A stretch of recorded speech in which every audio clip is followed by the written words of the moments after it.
Les amis, la matinale de TF1 a invité Éric Coquerel de la LFI pour parler des rodéos urbains qui se multiplient. Alors on aurait pu s'attendre à un discours sur l'insécurité, la prévention ou même les zones de non-droit, hein. Mais non, pour Coquerel, la vraie question, c'est mission impossible. Mais littéralement, parce que quand on lui parle du danger des rodéos sauvages dans les rues de la capitale, sa première pensée va à Tom Cruise, ou plutôt Tom Cruise, comme il dit, qui donne une mauvaise image car il fait une course-poursuite avec la police dans Paris lors de Mission Impossible 6. Et qui sait, hein, si demain on parle de fusillade en banlieue, il va sans doute nous sortir John Wick comme excuse.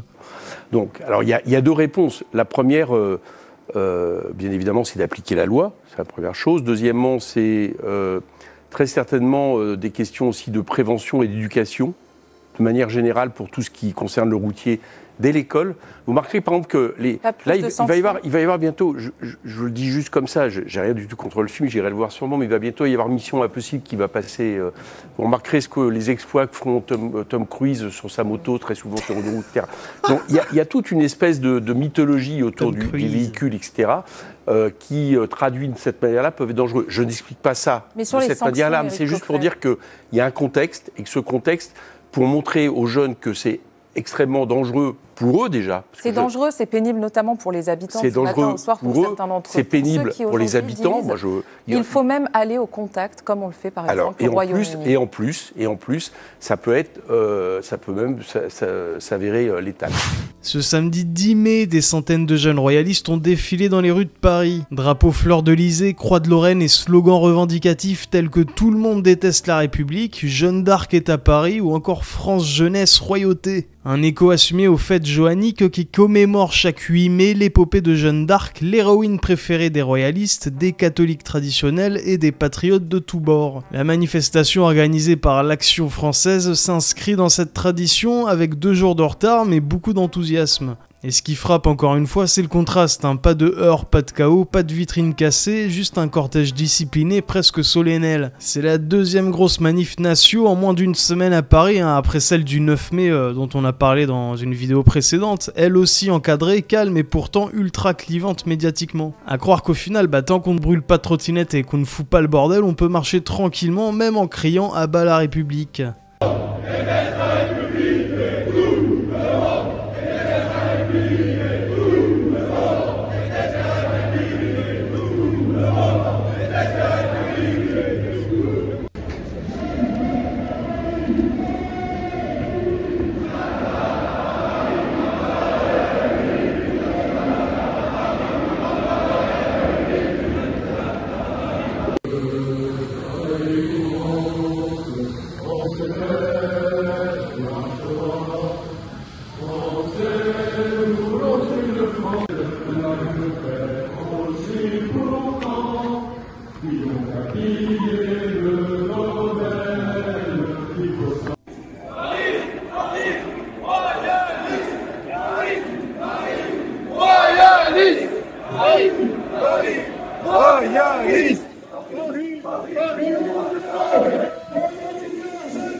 France Jeunesse Royauté.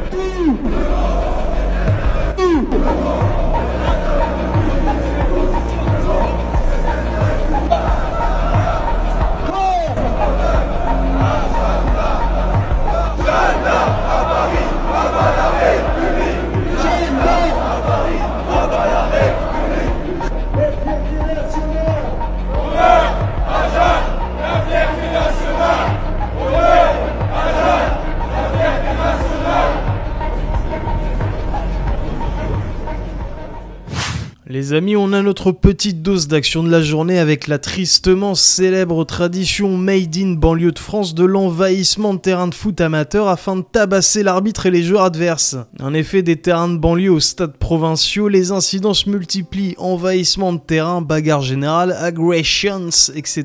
La passion du jeu cède la place à la brutalité.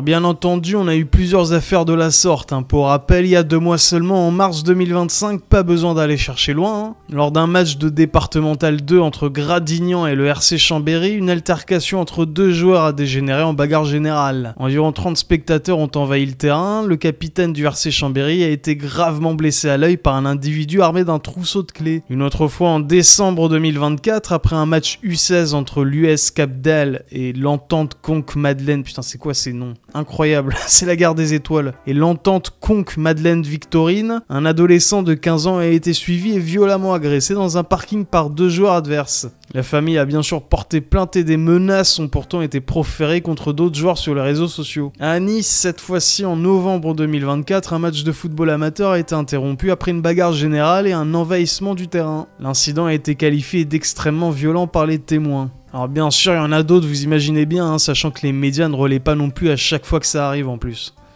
Alors après les rodéos urbains de Tom Cruise et les attaques violentes sur les terrains de foot, place à une nouvelle forme d'incivilité, la menace de muerte en plein jour. Et cette fois-ci, c'est pas le profil auquel vous auriez pu penser, non, et là il s'agit d'un boomer bourgeois parisien. En effet, dans une rue paisible, le député NFP Aymeric Caron, mais si vous savez le mec là qui voulait sauver les moustiques, se retrouve face à un retraité, visiblement très remonté, puis sans crier gare, ce dernier lui lance « Je veux te tuer par pur plaisir ». Papy a donc pété un câble.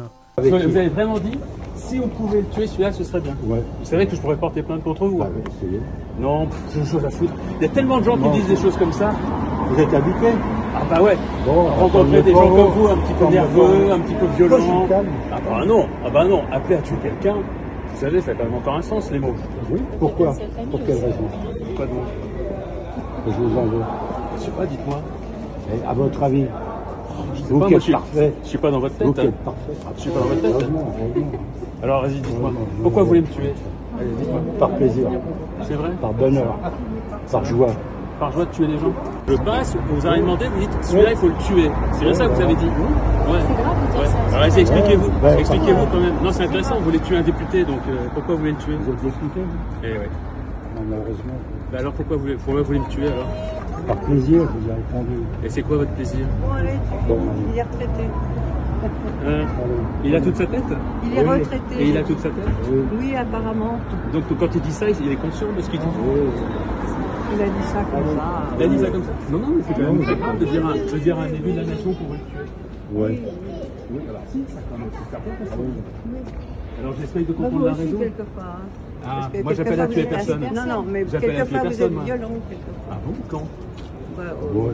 Moi j'ai jamais appelé à tuer quiconque. Ah, mais non, allez. Non. Bonne journée. Alors il y a 2 options, soit c'est un grand-père qui commence à plus avoir les fils qui se touchent malheureusement, et dans ce cas moi ça me fait plus de la peine qu'autre chose, soit il est bien conscient de ce qu'il dit, et dans ce cas effectivement c'est assez glaçant. Enfin faut pas déconner non plus, c'est pas un papy de 85 ans qui va grapper sur ton portail puis rentrer par ta fenêtre et t'assassiner dans ton sommeil. Comprendra qui pourra. Alors que les moustiques, monsieur Caron, les moustiques, ces petites saloperies volantes de moustiques, là, ces espèces d'engeances du démon du 7e niveau de l'enfer, qui même si t'es au 10e étage, parviendront à se glisser dans la petite fente de tes volets pour venir voler exprès à 5 cm de ton oreille, histoire de bien te casser les burnes, puis qui te piquera toujours pile là où c'est galère de se gratter, vous savez, là, dans le dos, là, derrière, là, avant de te pisser dessus pour redécoller. Un moustique tigre est donc bien plus dangereux qu'un papy de 85 ans et bien plus emmerdant qui plus est. Alors pour finir la vidéo, on va rigoler un coup. En effet, on a déjà parlé 2 fois de la streameuse coréenne attaquée en plein live. Et sur Twitter, pendant un moment, il y a eu une espèce de rumeur totalement fausse au passage que bon nombre de personnes ont repris. Celle qui dit qu'en gros, le mec s'appellerait en fait Timothée Lagrange. Évidemment, c'est des conneries, et c'est surtout une manière pour les robots de mauvaise foi et les gauchistes de Twitter de faire un damage control, quitte à mentir éhontément, en voyant que cette affaire au final était portée à l'international et qu'il y a déjà eu des dizaines de millions de gens à travers le monde qui ont vu cette séquence, avec encore une fois cette image remise sur le devant de la table du French arabique. Non mais que vous fassiez du déni sur qui fout la merde, qui est majoritairement en prison, qui trafique, ça, l'État nous interdit de le mesurer. Bon. Donc ça, à la limite, mais putain, ne vous racontez pas, quand le monde entier a vu ce dont est capable la racaille française, arrêtez de vous raconter que ce mec-là s'appelle Timothée. Mais regardez sa gueule. Mais ça sort d'où, ça? Ça s'appelle Timothée Lagrange, ça? Ça s'appelle Timothée Lagrange? Ça a été baptisé dans une chapelle, ça? Sans déconner, con. Arrêtez, con, de mentir, c'est infernal. Mais vous êtes un cancer. Putain, les gonzes, ils ont tellement honte de se retrouver face à eux-mêmes qu'ils sont prêts à se raconter n'importe quoi, ça sort de nulle part.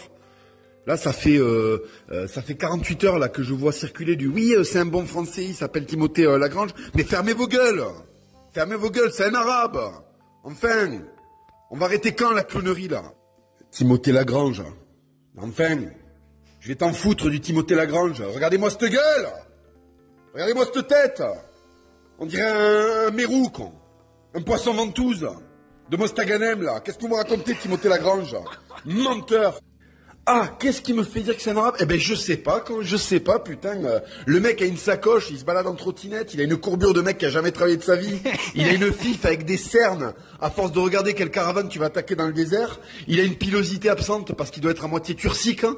Il doit être à moitié mongol, là, parce que ça doit être à moitié un ottoman de la côte barbaresque, comme des millions d'autres comme lui, là, à Mostaganem, quoi. Je sais pas, putain, quel autre faisceau d'indices, hein. Je peux déduire qu'on les fasse à un énorme arabe. Je sais pas, sa moustache du djihad, là, quand, je sais pas. Tu vois quoi, toi? Tu vois un Suédois? Tu vois quoi? Tu vois un Breton? Qu'est-ce que c'est? C'est un Chinois? Il a un chapeau chinois, le mec? Mais c'est un arabe, quand. Arrêtez maintenant. Il l'a attrapé où, son bronzage? Il l'a attrapé où? C'est en jouant dans le bac à sable qu'il est devenu bronzé comme ça? D'où il vient, ce bronzage-là? Du fjord? C'est ça, c'est un Danois, le mec, en fait. Il vient de Copenhague, c'est ça? Sa mère, elle est de Stockholm et son daron, il est de Copenhague. C'est ça, en fait. C'est de ça qu'il faut qu'on se persuade, en fait. D'accord. Ouais, c'est ça. C'est ça. Oui, c'est vrai qu'il a vraiment le phénotype à s'appeler Timothée Lagrange, quoi. Je pense que c'est vraiment, tu vois, quand tu me dis Timothée Lagrange, putain, le premier mec à qui je pense, c'est un archétype comme ça, tu vois.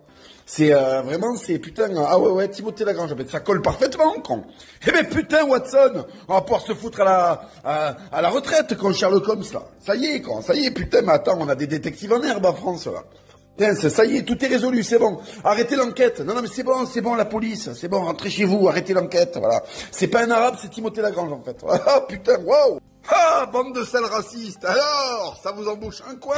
Regardez le visage de ce mec-là. Ah, vous étiez déjà en train de vitupérer et de dire que c'était un arabe. Et puis regardez. Ah, Timothée Lagrange. Alors, ça vous embouche un coin, les racistes. Putain, mais c'est évident, mais celui-là, il mange des sandwichs au pâté pendant le ramadan, quoi. Mais bien sûr, quoi. Celui-là, il tourne au vin rouge. Et c'est un mec de nos campagnes, ça. Mais évidemment, mais Timothée Lagrange, il jouait à l'aile. À l'île Jourdain, quoi. Bien sûr, tout le monde le connaît. Ben oui, ben bien sûr. mais évidemment, quoi, évidemment. Au Feria, on l'a tous croisé au Feria, celui-là. Il chantait quand on mettra le cochon dans le maïs et aller la choune. Mais bien sûr, mais attendez, il est connu comme le loup à Toulouse, évidemment, con. Mais Timothée Lagrange, bien sûr, mais on le connaît tous, on l'a vu à la foire du cochon, Timothée Lagrange, enfin. Mais c'est évident, regardez cette photo, ça n'a absolument rien à voir avec un arabe. Voilà, sur ce, merci à toutes et à tous d'avoir regardé la vidéo. N'hésitez pas à lâcher un petit pouce bleu, un commentaire pour le référencement ou à vous abonner comme d'habitude si vous avez aimé. Sur ce, prenez soin de vous, la santé c'est le plus important. À la prochaine, allez, salut.